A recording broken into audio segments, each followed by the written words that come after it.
En México, los feminicidios aumentaron 134% del 2015 a 2021. Debido a que los feminicidios no cesan o disminuyen, han aumentado las movilizaciones por parte de grupos feministas. En estas marchas y protestas, las personas exigen justicia para el sinfín de víctimas de este delito. ¿Por qué los hombres matan mujeres todos los días? Porque pueden y porque no pasa nada. Porque no hay consecuencias. Porque los feminicidios no se investigan. Porque cuando se investigan mal. Y como se investigan mal, por regla general, las carpetas en las fiscalías no se arman adecuadamente. El caso de Ingrid Escamilla, de 25 años. Nancy Jacqueline Peralta. ¡Monse no murió! ¡Marlon la mató! La tragedia de Fátima Cecilia, una niña de 7 años que fue sustraída de su escuela por una mujer. El más reciente es el de Wendy Jocelyn, de 16 años. Jessica González, de 21 años, quien era licenciada en educación e impartía clases a nivel primaria. En los últimos 15 días de marzo, en la ciudad y el Estado de México, se contabilizan al menos 14 asesinatos de mujeres, la mayoría investigados como feminicidios. Y Bianca Alejandrina, de 20 años, identificada como Alexis, cuyo cuerpo sin vida fue encontrado en una bolsa de plástico. No existe la vida después de un feminicidio. Y la culpa no era mía ni dónde estaba ni cómo decía.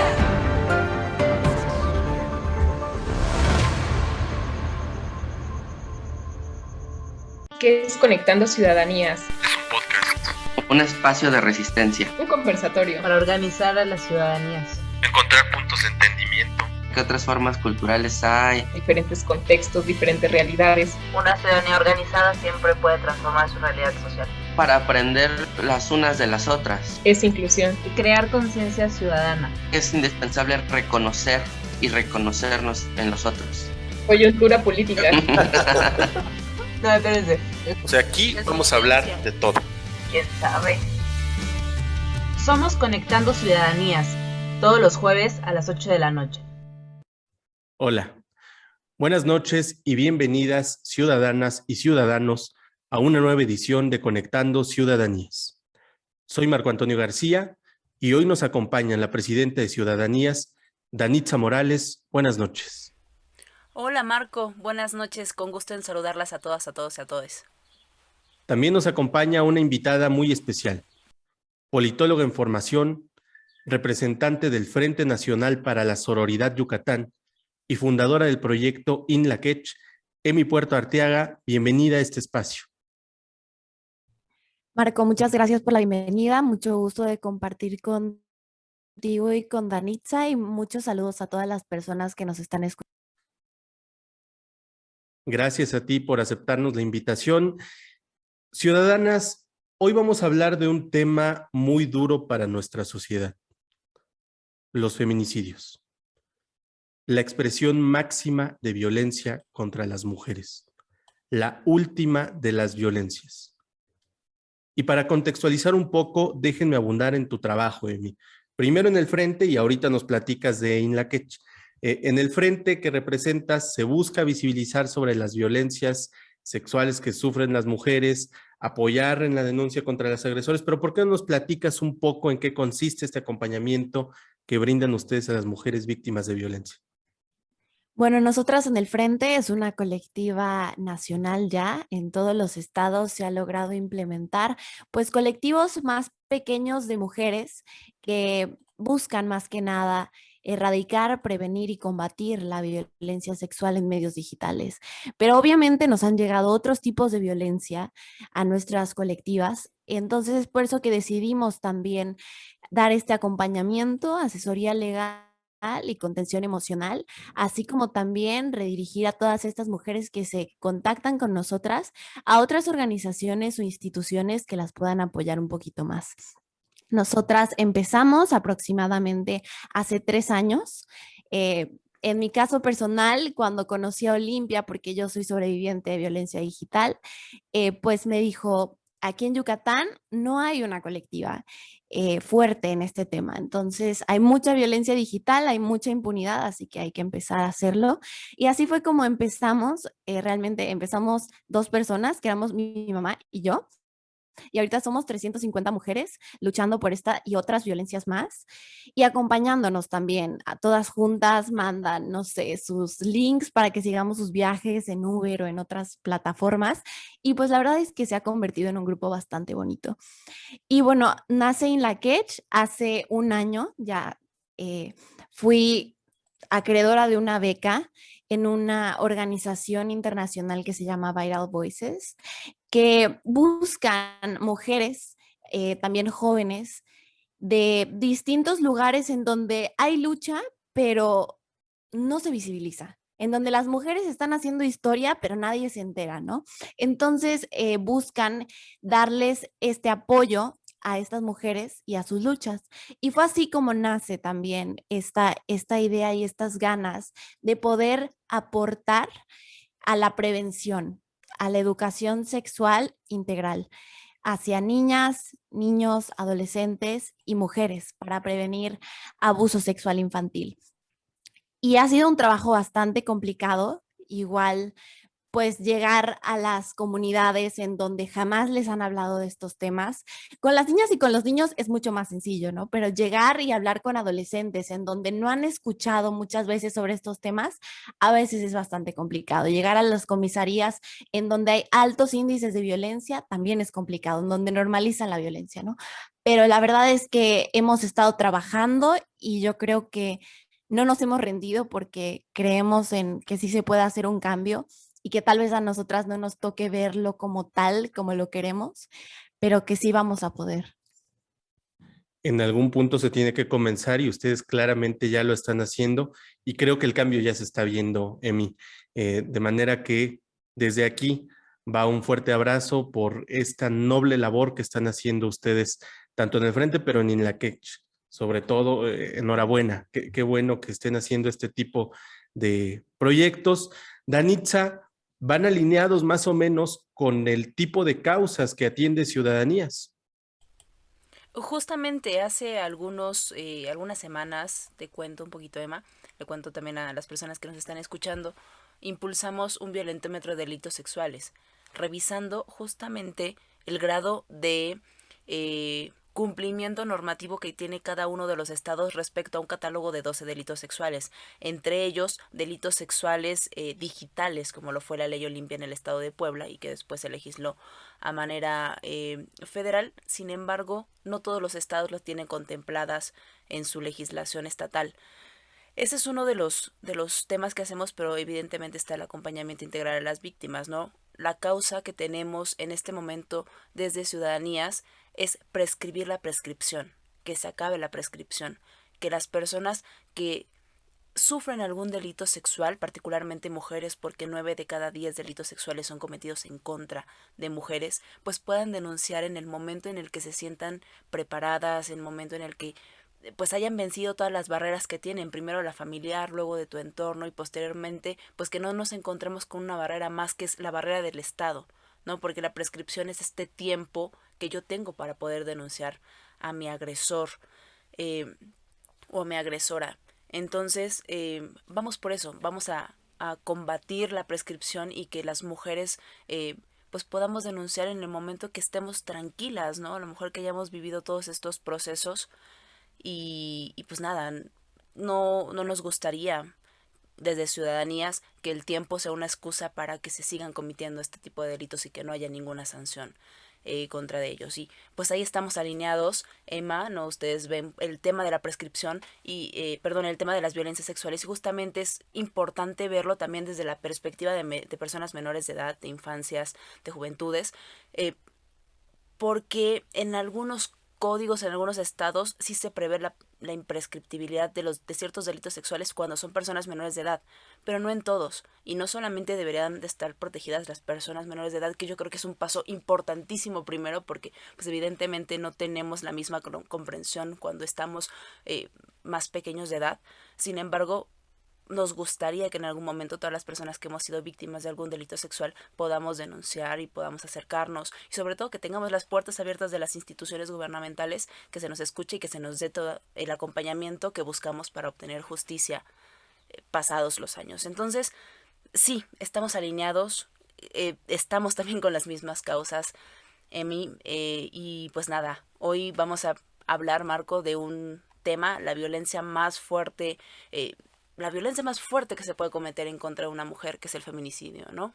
Justo, enos aquí en la Quech, Ciudadanías, 2 organizaciones sociales con causas afines, dialogando en este espacio, en este conversatorio, para buscar alternativas de solución a un problema.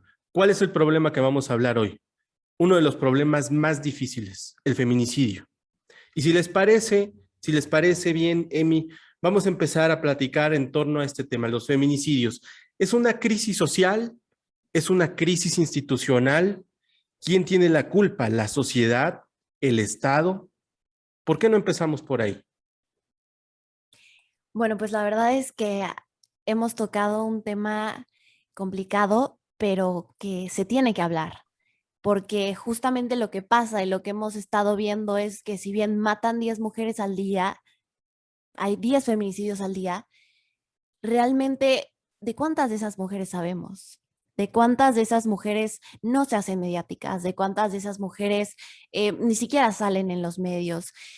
Y yo creo que este ha sido un problema que ha venido de muchos años, que como sabemos, hace muchos años se llamaban estos crímenes pasionales, ¿no? Entonces se le echaba toda la culpa a la mujer por este acto, ¿no? Que para nada fue su culpa, que siempre es culpa de los delincuentes, de los agresores, de los violentadores. Y pues justamente es lo que está pasando hoy en día de otra manera. Vemos el caso de Devani, ya muerta, y todavía sigue siendo revictimizada, todavía la siguen violentando. Y yo creo que esto ha venido de muchos años, que ha sido, claro, una crisis social que ha llevado a crisis institucionales, que ha llevado a que el Estado no le dé importancia, que ha llevado a toda esta parte de la impunidad, porque también muchos de los casos de violencia hacia las mujeres, incluyendo el feminicidio, ¿cuántos llegan a tener a las mujeres accesar a la justicia, ¿no? A las mujeres que llegan y denuncian violencia, que en muchos casos llegan las mujeres denunciando violencia, que sufren violencia en sus casas y no les hacen caso y luego aparecen muertas. Entonces yo creo que sí es un gran problema y yo le doy toda la responsabilidad a los agresores, pero también toda la responsabilidad al Estado, a las personas que están en los lugares en donde se debería de impartir justicia también, que no hacen absolutamente nada. Segundo, no están preparados en temas de género ni preparadas en temas de género. Se revictimiza muchísimo a las personas que llegan.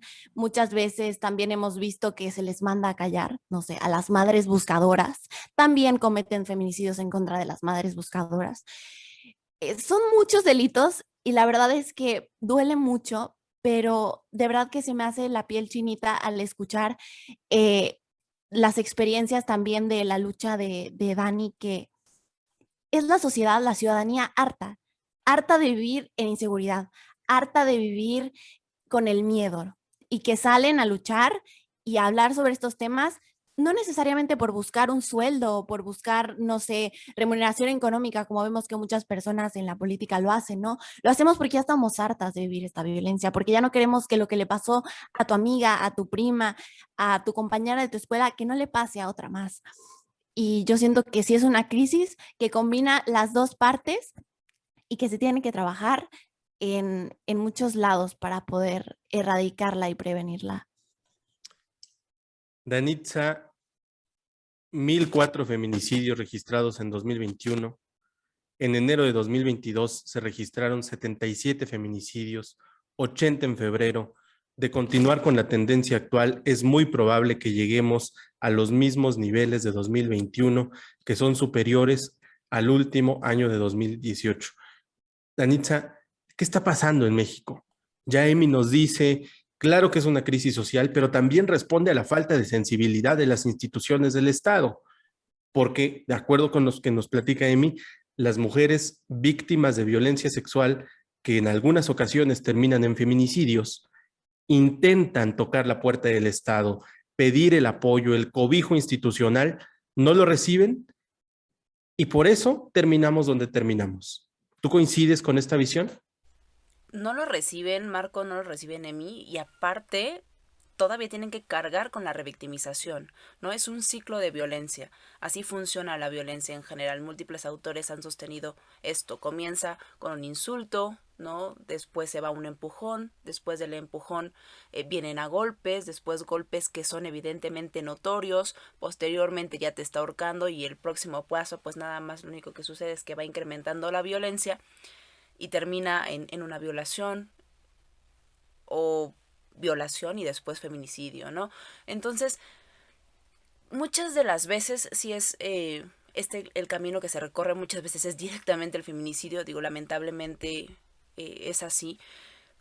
Y yo creo que el punto que toca Emi sobre que la culpa viene de la sociedad y también viene de la parte institucional, o sea, del Estado, es totalmente cierta. A mí me gusta muchísimo una frase de una canción que salió hace algunos años de un movimiento chileno justamente feminista, que decía: la culpa no era mía, ni dónde estaba, ni cómo vestía, ¿no? El violador eres tú. Y luego se pone más buena y dice: el Estado opresor es un macho violador. Y yo creo que, si me dejan, voy a entrarle por ahí.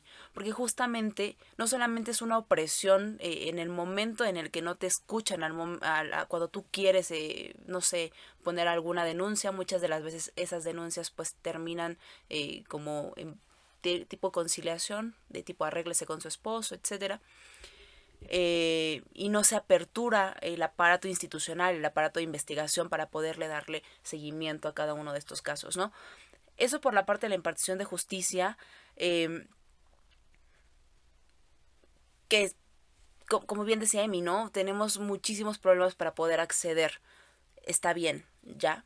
Y por otro lado, la parte social, yo creo que tenemos una sociedad extremadamente rota que permite, que normaliza incluso este tipo de delitos, porque a pesar de que está legislado el feminicidio en México desde el 2012, derivado del caso Campo Algodonero en el norte de México, en Ciudad Juárez, y que pues viene de una recomendación de la Corte Interamericana de Derechos Humanos, en donde le dijo al Estado mexicano que era responsable de feminicidios en Ciudad Juárez por el asesinato de muchas mujeres, ¿no? El caso fue particularmente sobre 3, pero en realidad es que fueron muchísimas mujeres, ¿no? Entonces, eso derivó en una legislación federal. Posteriormente, los códigos estatales homogenizaron su contenido también para tipificar el delito de feminicidio. Está bien, ¿no? Tenemos leyes, yo creo que muy bien hechas en ese sentido. Las leyes tienen penas muy grandes que van entre 40 a 80 años. En realidad yo creo que está muy bien legislado el feminicidio a nivel federal, y también está muy bien legislado en los 32 códigos estatales, ¿no? Pero ¿qué pasa, Marco, cuando la ley comienza a ser insuficiente, ¿no? Cuando no podemos pues ir más allá de la legislación, ¿no? Porque está bien, se cometen los feminicidios y a lo mejor se cuadran, algunos no se cuadran como feminicidios, sino como homicidio agravado, etcétera. Las leyes están bien, ¿no? Pero ¿qué pasa al momento en el que nos vamos al camino de la impartición de justicia? ¿No? Creo que también ese es otro punto que tendríamos que platicar, si ustedes lo consideran pertinente. Y pues yo creo que hasta ahí la dejo. Sí, yo creo que pone sobre la mesa un tema interesante. A ver, el punto, lo que nos dices tú, no es cuántos años de prisión va a meritar un delito como el feminicidio. Ese no es el punto.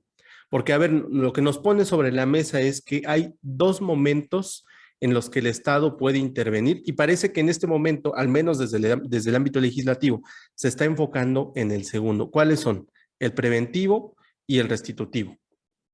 En materia de prevención, ¿el Estado tiene alguna labor? Y esa es una pregunta que quiero dejar aquí sobre la mesa, tanto para Emi como para Anitza. Ahorita nos la responden.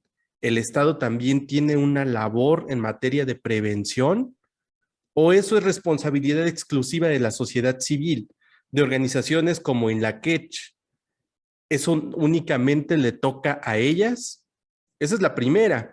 Y en cuanto a la segunda, una vez que ya se consumó el delito, pues ya parece que de poco importa el tema de la restitución, porque en el caso del feminicidio no puede haber restitución.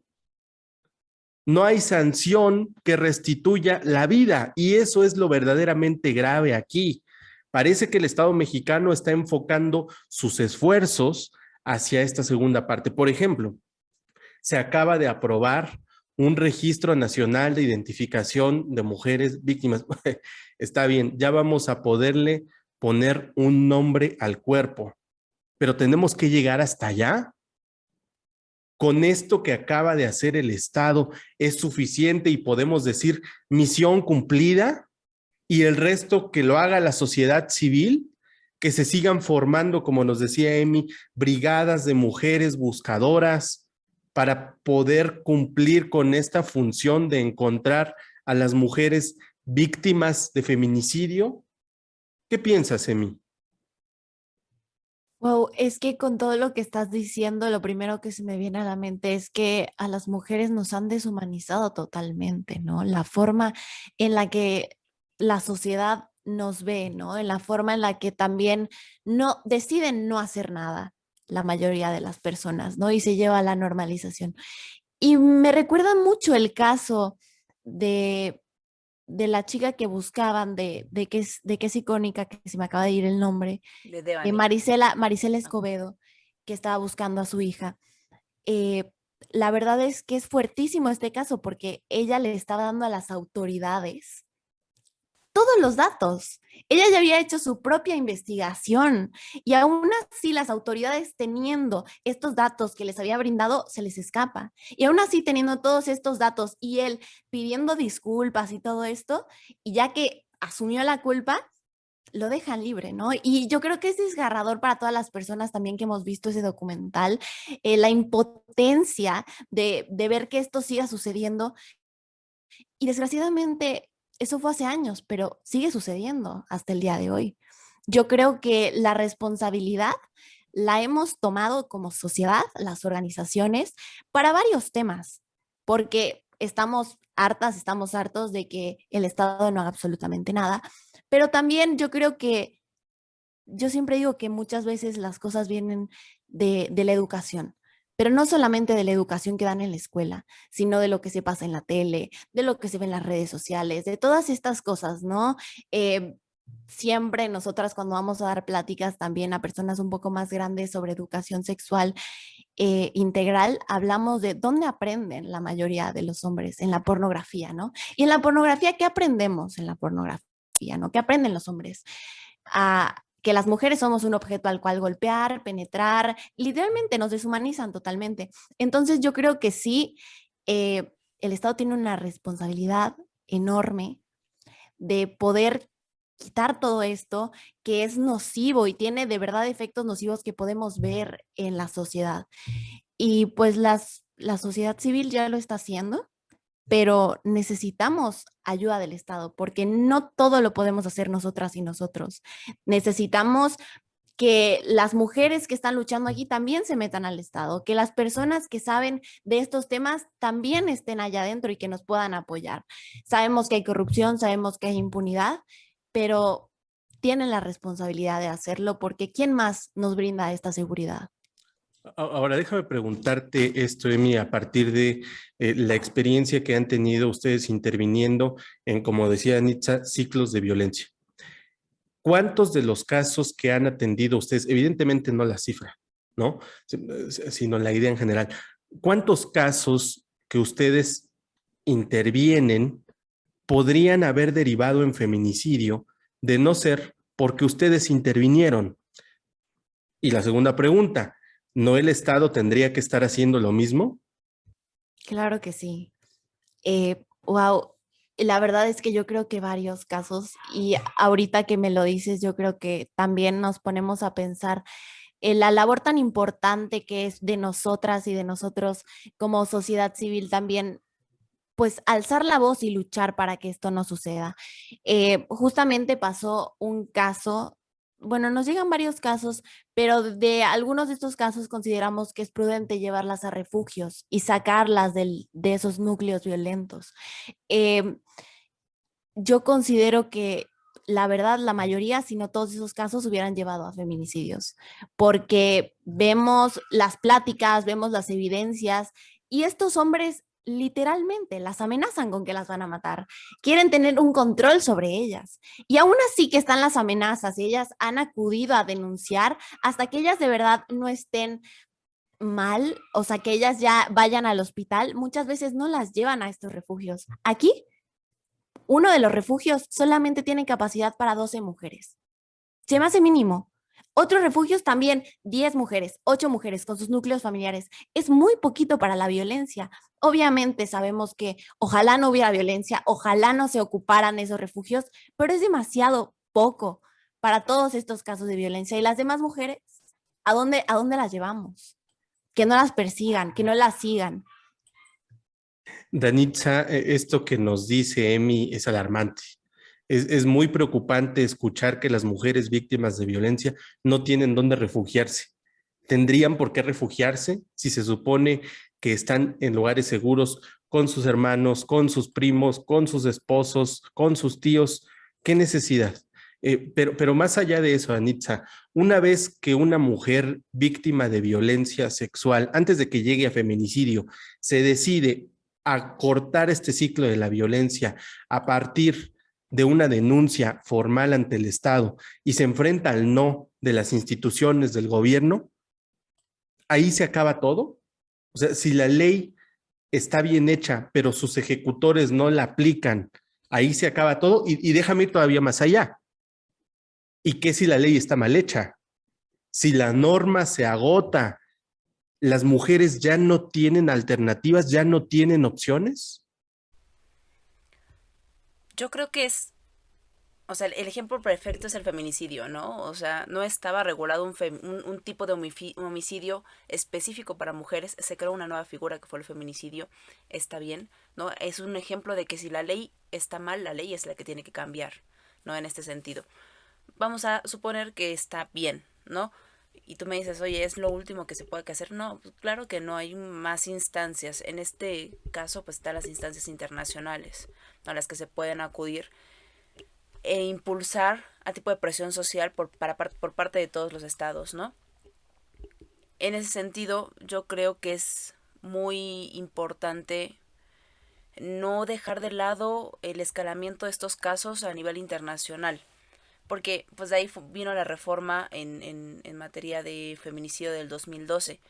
Está bien también, pero si dejamos de lado como la parte legal, ¿sabes? Y a lo mejor esto es algo en lo que Emi estará de acuerdo conmigo, faltan políticas públicas de prevención y de atención a las mujeres víctimas de algún tipo de delito sexual o, en el caso de feminicidio, de prevención de feminicidio, ¿no? Que reeduque, que vaya hasta las bases, porque yo creo que hasta este momento quien sí le ha dado al clavo es la sociedad civil organizada, como apuntaba Emi, pero no tendría que ser así, ¿no? La sociedad civil lo que hace generalmente es meterse a esos espacios en donde el Estado no lo ha hecho porque no quiere, ¿no? Porque el Estado es un Estado superpoderoso que podría impulsar cualquier tipo de política. Y comenzar a ver, a atender a las mujeres, a darles acompañamiento, a darles refugio, a darles pues un cuidado un poquito más integral. Pero faltan esas políticas públicas de prevención, no solamente de las violencias, ¿no? Porque eso sería como lo más fuerte, sino de las pequeñas cosas como la educación sexual de las mujeres y de los hombres, también de espacios de convivencia armónicos, libres de violencia, libres de discriminación, construidos en igualdad, construidos con una visión transversal y sobre todo con una visión feminista y de género, que puedan apoyar, Marco, también este tipo de espacios. Sí, déjame lanzarte una pregunta. Déjame lanzarte una pregunta, porque lo que dices me parece muy interesante y es, al Estado no le importa. Si le importara, ya habría más avances en la materia. Nosotras como organizaciones sociales, ¿qué podemos hacer para que al Estado le importe?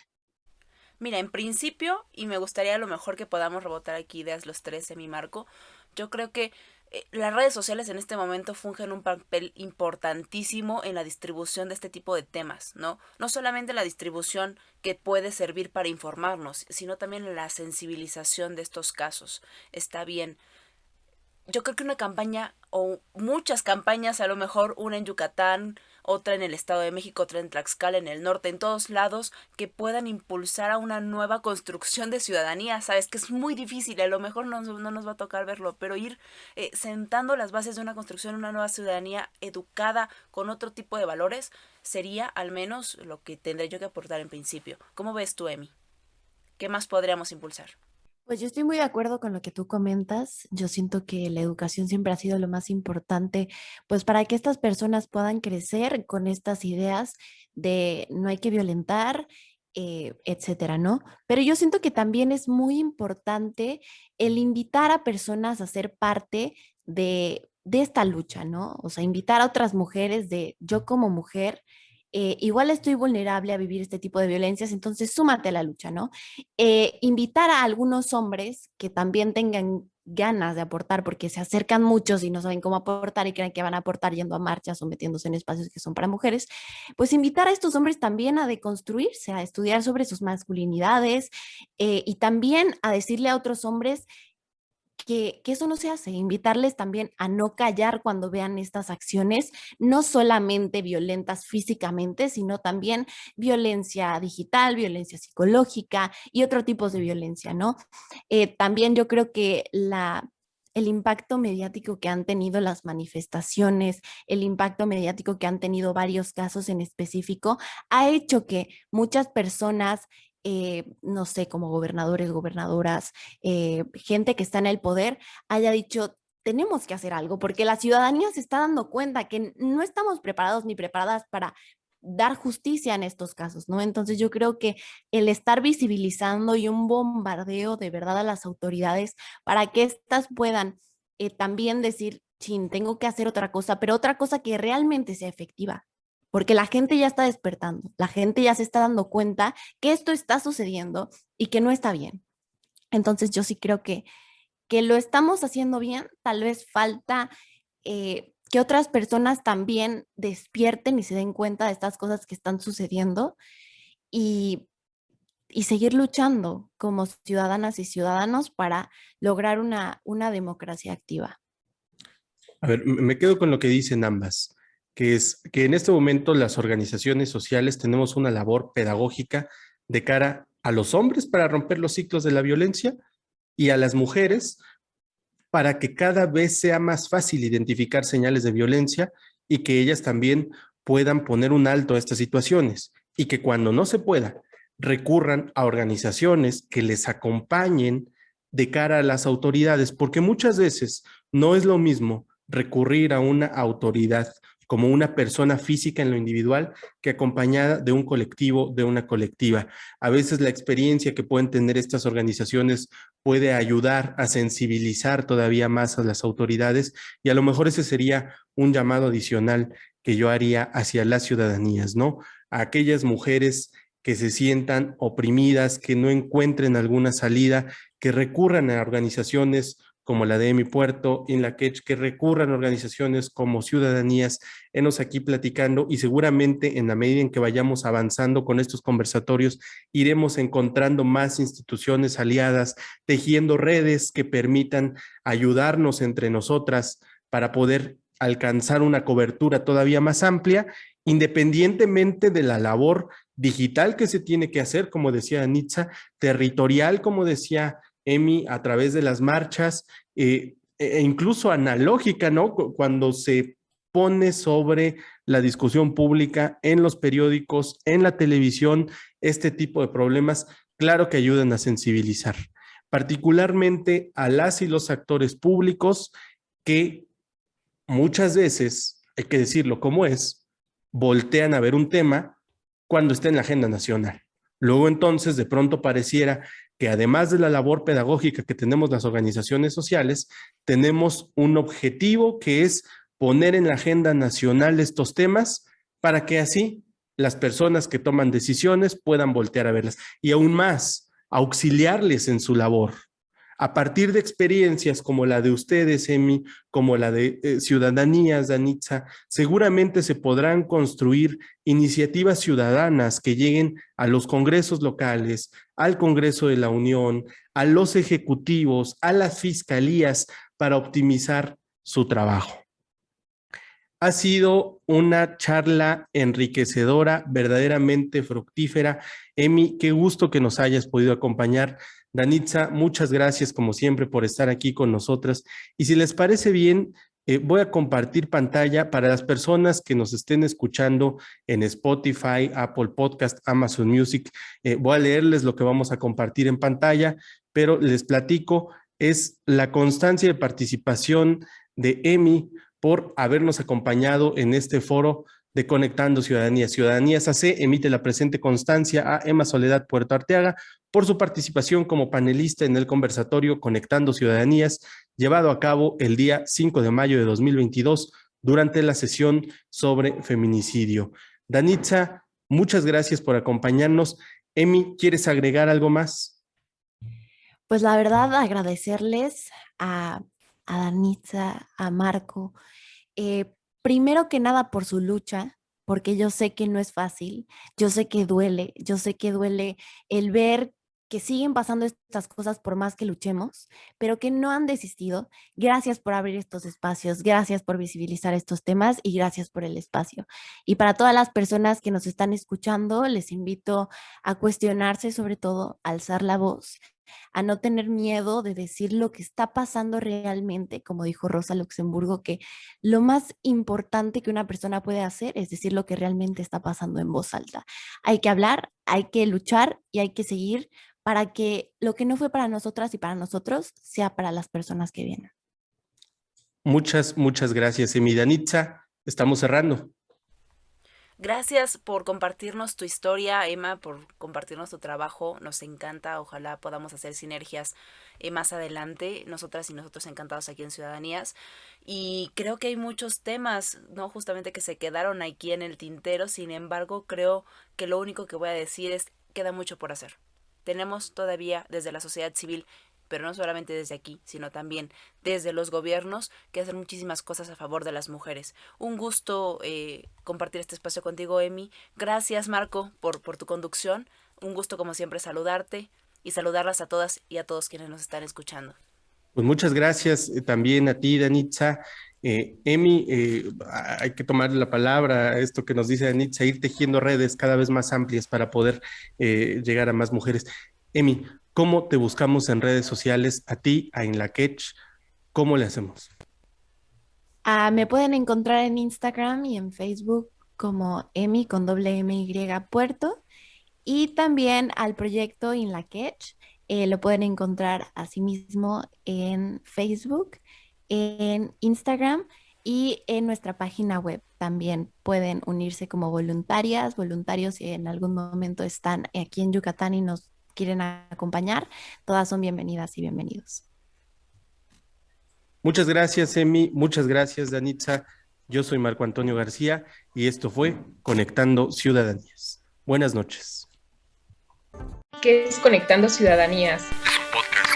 Un espacio de resistencia. Un conversatorio para organizar a las ciudadanías. Encontrar puntos de entendimiento. ¿Qué otras formas culturales hay? Diferentes contextos, diferentes realidades. Una ciudadanía organizada siempre puede transformar su realidad social. Para aprender las unas de las otras. Es inclusión. Y crear conciencia ciudadana. Es indispensable reconocer y reconocernos en los otros. Coyuntura política. No, espérense. O sea, aquí vamos a hablar de todo. ¿Quién sabe? Somos Conectando Ciudadanías, todos los jueves a las 8 de la noche.